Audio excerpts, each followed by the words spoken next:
I think I've dwelt much on stock splits in my other videos. This time around, I want to talk about the difference between a stock split and a reverse stock split. The difference between a stock split and a reverse stock split. So I want to start with the introduction here, number one. So both splits and both stock split and reverse stock splits involve changing the number of shares in circulation. That's the essential attribute they share. It all involves changing the number of shares in circulation, but they have opposite effects on the share price as well as on investor holding.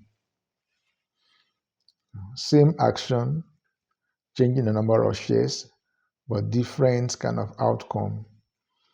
They have opposite effect on share price and the value of the investors holding. So we need to answer the question what is a stock split? That's number two. What is a stock split? A stock split occurs when a company issues more shares to shareholders, decreasing the value per share while maintaining total value of the investment. Alright, for example, let's consider the case of a 2-to-1 split. The shareholders get one additional share for every share they already own. For a 2-to-1 split, you have one additional share for each share you own. And so if you have let's say 100 shares, at $100 per share. So after the split, you will have 200 shares at $50 each, but the total value remains what? Remains $10,000. It was 10,000 when the share was when the 100 shares were selling for $100 each, and it's still 10,000 when 200 shares are selling for $50 each, the same value. Number three, what is a reverse stock split? What is a reverse stock split? A reverse stock split is when a company consolidates its shares, reducing the number of shares in circulation and increasing the price per share, while the total value of the investment stays the same. That is it. So in this case, instead of splitting the shares into additional number of shares, you are combining more shares into one. So for example, in a 1-for-2 reverse stock split,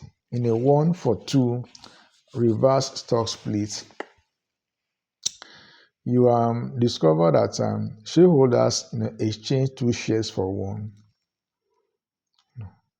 So for every 2 shares they have, it becomes 1.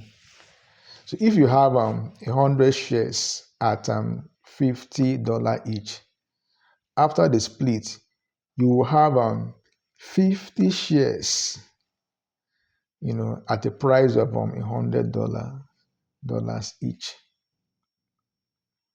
All right. So your 100 shares now becomes what? Becomes 50 shares. And the price now increases, but the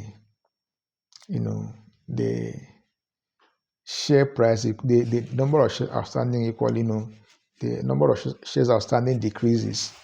So after the split, you will have 50 shares priced at $100 each, with the same total value of $5,000.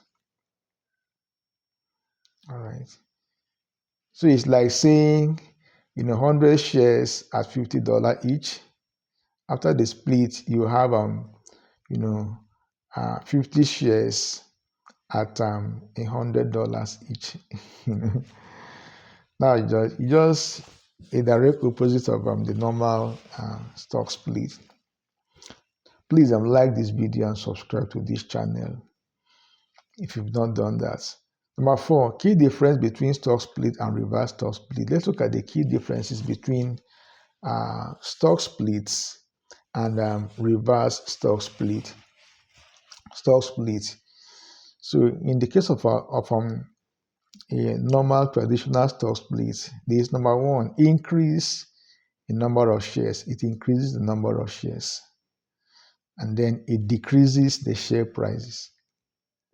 It makes shares more affordable for investors and commonly used by companies with high stock prices to attract more investors. So these are the attributes of stock splits. Let's look at a reverse stock split. In the case of a reverse stock split, it reduces the number of shares. It reduces the number of shares, and it increases the share price. Just the direct opposite of stock split.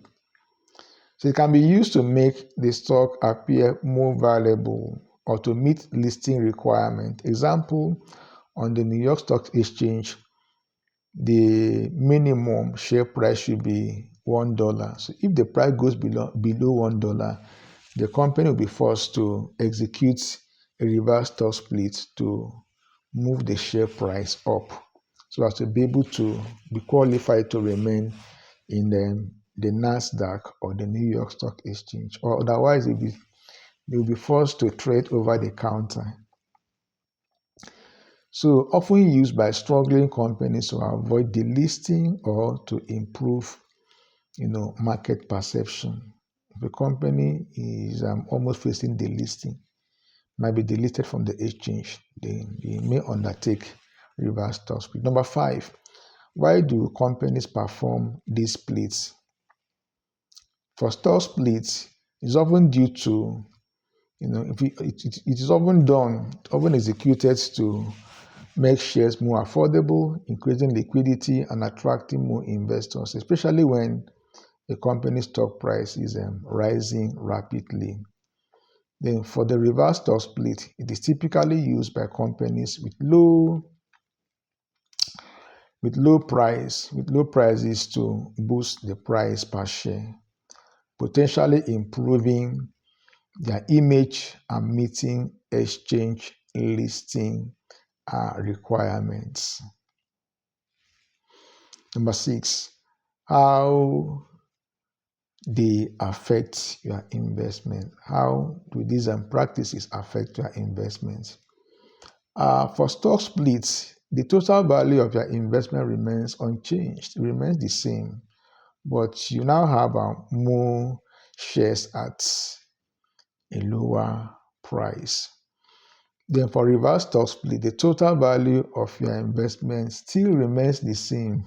That's what they share in common. It doesn't really change the value of your investment, but you own fewer shares at higher prices. You own fewer shares at higher prices.